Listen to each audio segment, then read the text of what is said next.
The following is an ESG on location video.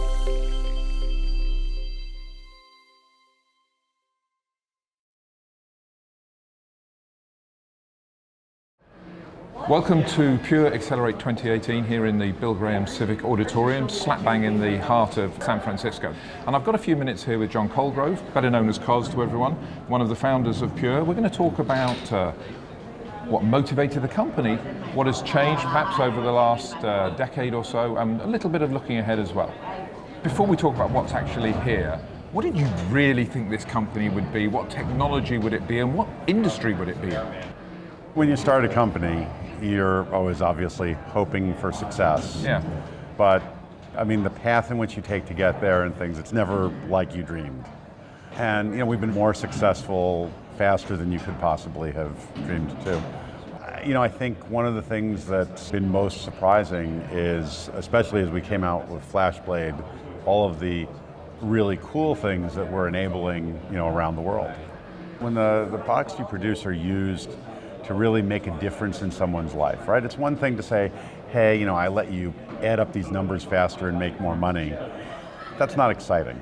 But, when we start saying, hey, we're helping hospitals do a better job of diagnosing cancer patients. I was talking to a customer last night that's really excited about, he's digitizing tens of thousands of ultrasound images from the past 25 years, right, and hoping to do a much better job of spotting problematic pregnancies and helping people diagnose it. Is this the retrofit aspect that I saw where you can go in and use some of the old data as well? Yeah, it's exactly that, right? Okay.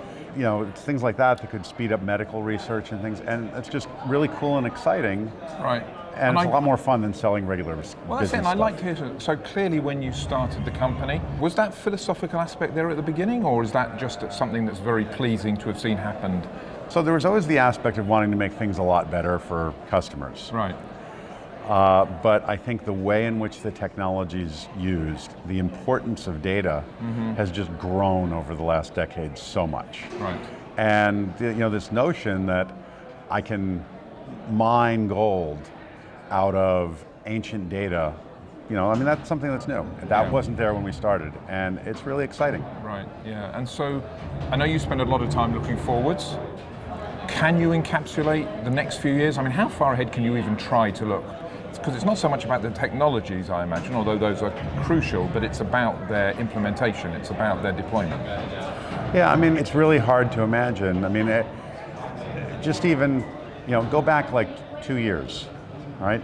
When we first launched FlashBlade to the world, we never thought, for example, that customers would find tremendous value in something like the rapid restore function. Right. And then you look at the presentation, for example, that ServiceNow gave about how much of a difference it makes to their business. Right. When we started the company and we first launched FlashArray, right? Again, you think like, okay, I'm doing this product and I'm going to sell it to all these big companies that buy lots of tech. Yeah. And then we had some of these customers early on, like, the city of Davenport, Iowa, right? And then people start using it for like storing police body cam data and 911 systems and things like that. And you don't think about that when you're first doing it. And now you couple it with some of the new stuff where you can take all that video that they've been shooting, and now you can basically add in the AI and analyze it and start doing new things with it. And so even looking a year or two ahead at what people are going to use it for. Let me just wrap this by saying, so you started at the beginning, I was asking about which industry, and you said, well, storage, because that's what it was at the time. Do we have a storage industry as such, whether it's storage or data in a few years' time, or is it all subsumed into, I don't want to say commoditization, but standardization and systems that are integrated? Or in fact, does the storage/data industry actually become the single most important thing we ever have because of that gold? Well, I think it's more of the latter. It's not about the hardware you put it on right now, it's about the data, right? You're a customer, you couldn't care less about our hardware. Our hardware could burn up and you couldn't care less. What you care about is your data. Yep. And that's where all the value is. And so we've always designed the products as a data-centric solution. And I think we're going into a full data-centric world where it's all about the data. Right. And people are coming up with new ways to use it every day, new things they're dreaming of that I can't even begin to imagine. It's everywhere, and it's all about the data, and that's the key. There's certainly a lot of change going on in the market, in the uses. I'll congratulate Pure on the change you've brought to the market. You've, by the way, also done very different events. Long may it continue. Thank you for your time. Thanks.